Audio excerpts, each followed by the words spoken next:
At 4:47 a.m., while Lagos was still half asleep and generators hummed like distant warnings, a bride vanished without a scream, without a struggle, and without a trace. Her wedding gown lay untouched, her phone was switched off, and on the mirror, written in red lipstick, were 5 words that would tear 2 families apart. I had to choose myself.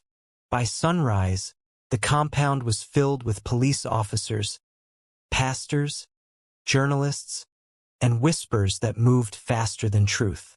Was she kidnapped? Pregnant? Running from a secret too dangerous to expose? Or escaping a marriage that was never meant to happen? As the groom stood frozen in disbelief and the internet sharpened its knives, one question echoed across Nigeria. What happened before dawn that made a bride walk away from everything? This is not just a wedding gone wrong. It is a countdown to a truth no one is ready to hear. At exactly 4:47 a.m., the generator coughed, the compound lights flickered, and the bride vanished. 1 minute, Amara Okeke was asleep in her bridal wrapper, gold bangles still clinking softly.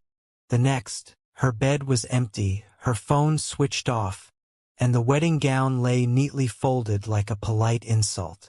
Jesus of Nazareth. Mama Okeke screamed. Is this how shame enters a family? Outside, in Surulere, Lagos, neighbors leaned over balconies. Someone whispered, "Maybe she ran." Another replied, "Ran?" After collecting bride price in dollars. By sunrise, the compound was full. Pastors, aunties, police officers, and one groom, Colonel Adeyemi, standing frozen in embroidered white agbada. Colonel's best man nudged him. "Guy, did you quarrel?" Colonel swallowed. "We argued about jollof. She wanted smoky. I wanted party rice." The room went silent. Even the ceiling fan seemed judgmental. On the mirror, written in red lipstick, were 5 words. I had to choose myself.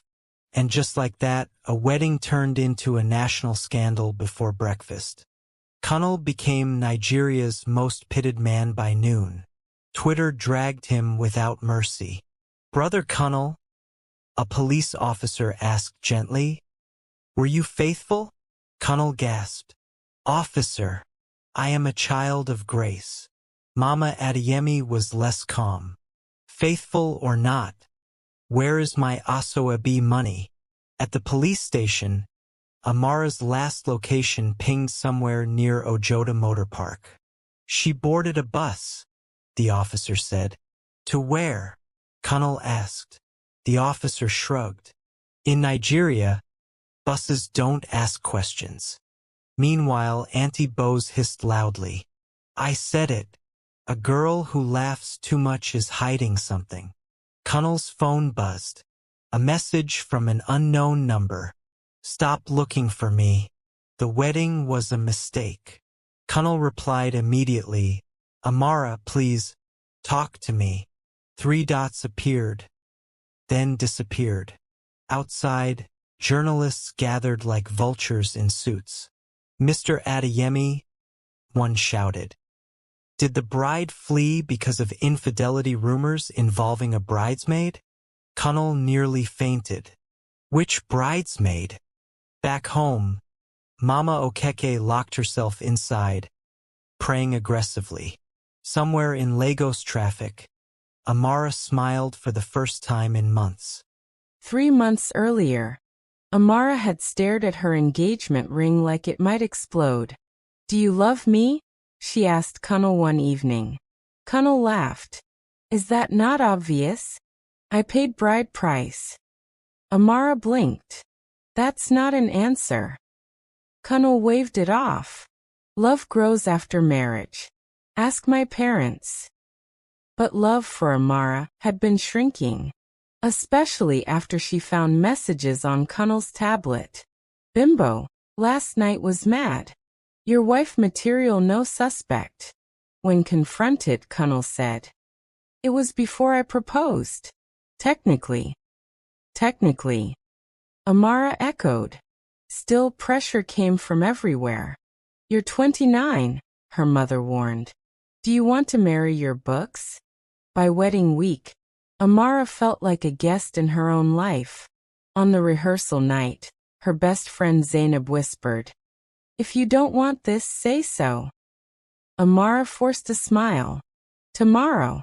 But tomorrow came with drums, cameras, and expectations. And courage, she realized, sometimes only arrives before dawn. Amara's bus smelled of sweat, groundnuts, and regret. "Madam, where you dey go?" the conductor asked. She hesitated. "Anywhere far." He laughed. "All of us." Her phone buzzed nonstop. She switched it off and exhaled. Beside her sat an elderly woman chewing cola nut. "You are running," the woman said calmly. Amara startled. "How did you?" "I ran once too," the woman smiled. "From a pastor." They both laughed. At a roadside stop near Ibadan, Amara bought bread and bottled water. For the first time, no one told her what to do. She opened her bag. Inside was her passport, some cash, and Kunal's cufflinks. She almost threw them away. Almost.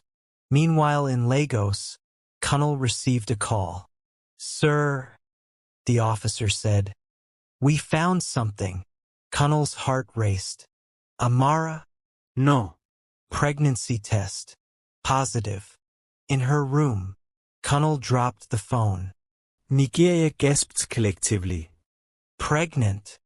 Mama ademi skremed. For who? Social media erupted. Bride flares wedding pregnant. Whose baby? Pastor? Best man? Kunal sat in silence, eyes red. "I swear," he told the officer. "It's not mine." The officer raised an eyebrow. "That's what everyone says." At Amara's family house, aunties held emergency meetings. Mama okeke kried. "Did my daughter disgrace me like this?" Just then Zainab spoke up. "Auntie, that test is mine." Silence. "What?" Everyone chorused. Zainab sighed. "I hid it in Amara's room during the wedding chaos." Mama Okeke nearly slapped Jesus himself. "But Amara didn't run because of pregnancy," Zainab added softly. "She ran because she was suffocating."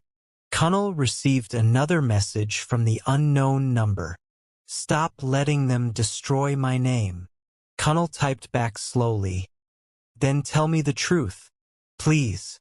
This time the reply came fast. "You want truth? Meet me in Abuja. Alone."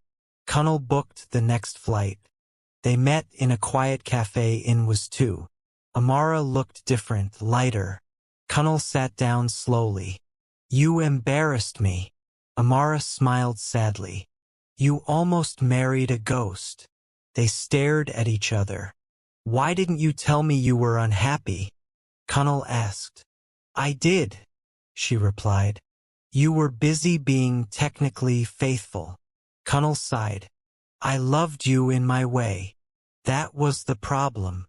A waiter interrupted. "Anything else?" "Freedom," Amara said. "To go." Kunal laughed bitterly. "You know this scandal will follow you forever." Amara leaned forward. "Let it.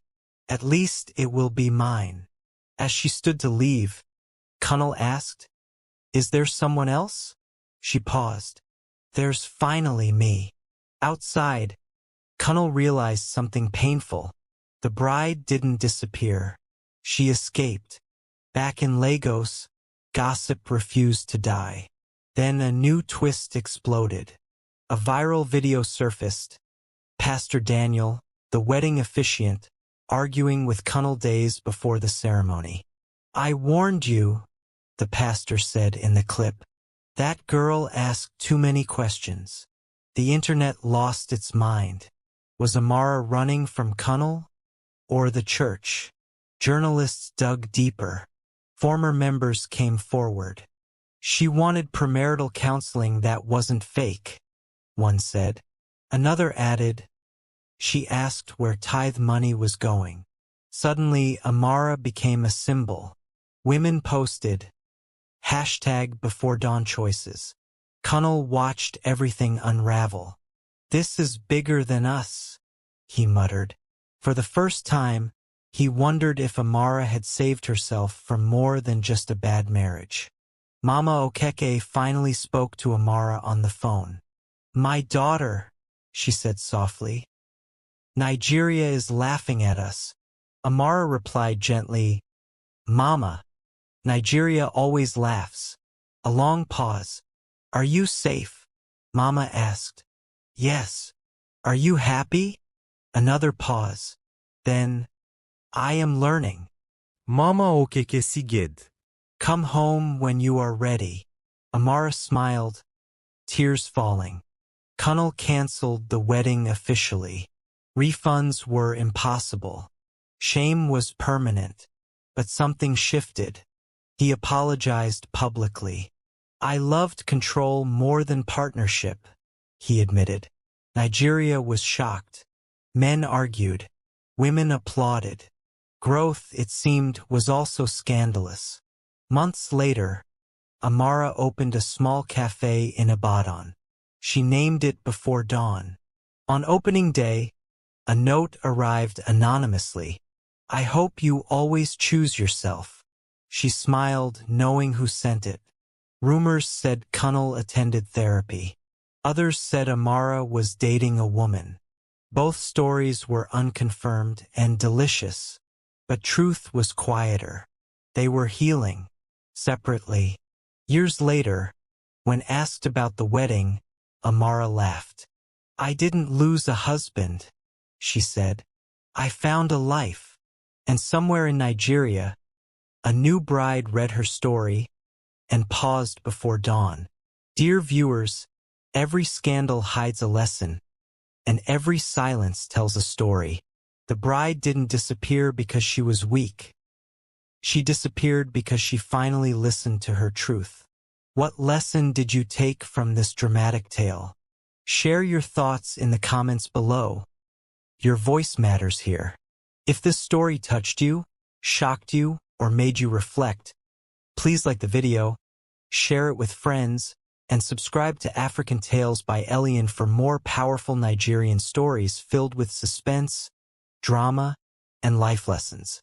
Don't forget to turn on notifications so you never miss our latest updates. Until next time, choose wisely, stay safe, and remember, some decisions are made before dawn,